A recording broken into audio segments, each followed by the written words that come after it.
Then far ahead, a pinpoint of white appeared, the size of a pencil eraser at a football field's distance. I didn't decide to move, I was drawn. As I shifted from lying to upright, drifting forward, a single thought flashed with the force of recognition: Grandma. Welcome to Let's Lift the Veil, December 2001, operating room, minutes without pulse, and then the shift, an underground tunnel, a distant point of light, a telepathic coffee shared with a grandmother thought gone, followed by a violent return at 2:14 p.m. This episode doesn't push doctrine, it unfolds a lived experience, its sensations, its impact, and a closing reflection called My Life, Behind the Veil. Before we dive in, subscribe, leave a like, enable the bell, and tell us in the comments, what do you think consciousness meets at the brink of death? Let's begin.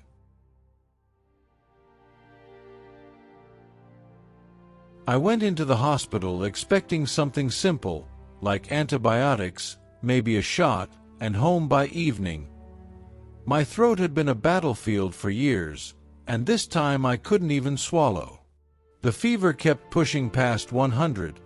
After the tests, the doctor decided to keep me overnight. Pain sat on my chest like a weight, and a nervous, irrational thought kept circling: I might die. By the next day, the swelling still wasn't improving on Rocephin. They said I needed a tracheotomy. I remember the mask, the dim lights, the assurances that everything would be fine, and then the slide into anesthesia, like a heavy curtain closing. What came next wasn't sleep. At first, there was only blackness. I was on my back, afloat in a pitch-dark space so absolute that it pressed against my mind. I lifted my hands in front of my face and saw nothing, though I knew they were there. Sound arrived as a low underwater hum, muffled, vibratory, as if the entire place had a pulse. Time lost its shape. There was no before or after, only an immense now. The darkness felt like a tunnel. It seemed underground, humid, with surfaces that were rough yet strangely smooth, like the inside of a natural cave.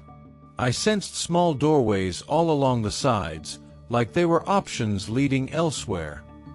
Fear rose, not panic, but a clean apprehension you feel when you know you've crossed into terrain you don't control. Then far ahead, a pinpoint of white appeared, the size of a pencil eraser at a football field's distance. I didn't decide to move, I was drawn. As I shifted from lying to upright, drifting forward, a single thought flashed with the force of recognition: Grandma. In the space of a heartbeat, the darkness dissolved, and I was in the light, sitting at her table, coffee before us, just as in her home when I was young. We didn't speak with our mouths. We spoke in a way that was clearer than speech. It was telepathy, but richer, entire meanings passing in an instant. She smiled, lips unmoving, and I felt an affection so complete, it erased pain. Colors were impossibly vivid. She wore a purple dress I remembered. Only the flowers shone with a fluorescent yellow I've never seen on earth. The room glowed from above, though there was no lamp, just a presence of light, as if the ceiling itself emanated it. I noticed, with an almost childlike awe, that my hand looked white, luminous when she touched it. Joy rose through me, and it was electric, like the best first kiss, like butterflies and warmth that went on and on. For a moment it felt like this was the true center of reality, and that I had been away a very long time. She invited me to drink. The coffee steamed but was lukewarm, tasteless, as when you're sick and your tongue can't find flavor. The strangeness didn't disturb me, nothing did. On the left side of the domed room, a curtain seemed to move, and I glimpsed my grandfather peeking through, and another woman, heavy-set, short, with a long black ponytail, watching quietly. The more I knew I was home, the more I wanted to stay. But I wasn't allowed. My grandmother told me gently that I couldn't remain. It wasn't my time. A sadness opened in me like a cliff face. I begged in Spanish to stay with her, to never leave that place where pain and fear had no meaning. She promised I would return when it was time, and told me to tell everyone she loved them and thought of them often. The moment stretched all at once, endless and immediate, then a loud pop, like a cosmic whip crack. Fire slammed into my chest like a sledgehammer. I gagged, and the hospital crashed back into being. The tubes, alarms, my father's face, and the weight of a body that hurt everywhere. Later I learned the clinical details. During the tracheotomy attempt, an abscess near my molars was popped, the tube clogged, and I coded. I was told that they paddled me back twice. 4 to 5 minutes gone. The prognosis included brain damage, and possibly never speaking again. I floated in and out over the next 2 weeks, life flighted to Modesto intensive care, in a blur of light and beeping. At one point, I heard a choir, and angelic is the only word that could describe those chants, though the nurse said no music was allowed. I wrote to communicate, because I couldn't talk.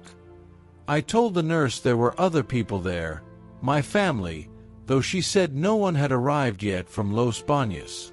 I also kept thinking of a strange detail from the previous weeks, repeatedly seeing the time 14:14, which is 2:14 p.m., and then learning I had coded at exactly 2:14 p.m. I asked about it. Some said drugs and trauma could explain what I perceived. Maybe so, but the realness did not fade. There was another incident during a later procedure to extract troublesome teeth and place a smaller tube. I remember shouting inside, "I'm not out yet." And then I was at the ceiling corner, watching from above, surprised by how easily I could drift and how thin the walls felt. I wanted to slip to the waiting room, and then I woke up in recovery. I think of that as an out-of-body experience. In the weeks that followed, I occasionally saw black shadows at the edges of perception, a sense of heaviness in some buildings, as if a room could hold memories. My senses in general felt sharpened, with brighter colors, textures more pronounced, and hearing normal again, yet forever compared against the hum and the silence of the other place. I couldn't reduce what happened to tidy boxes. I had called myself a moderate Christian, but not devout. Afterward, my beliefs shifted away from a fixed heaven versus hell framework, and toward something I can only describe as energy and consciousness, still believing in God, but not in saints lined up waiting at a gate. I learned to respect other people's views without needing to fit my own into their categories. The most practical outcome was how I treated life. I became kinder, less bitter, more grateful to be alive. Relationships softened, and I love people more easily. I shared my story soon after, handwritten in Spanish while I couldn't speak, a page my father kept. I don't remember writing it, and especially not in Spanish. I generally don't write in Spanish, and my dad said that it was exactly like my grandmother would write. Some accepted it, and others were skeptical, but both reactions felt understandable. Time still feels different to me, because what happened took 4 or 5 minutes here, and an eternity there. If I had to name one truth it gave me, it would be this: free will matters, and life itself is a gift. My life, behind the veil. After this experience, my worldview shifted without me establishing any dogma. I no longer cling to the Western concept of a strictly defined heaven and hell.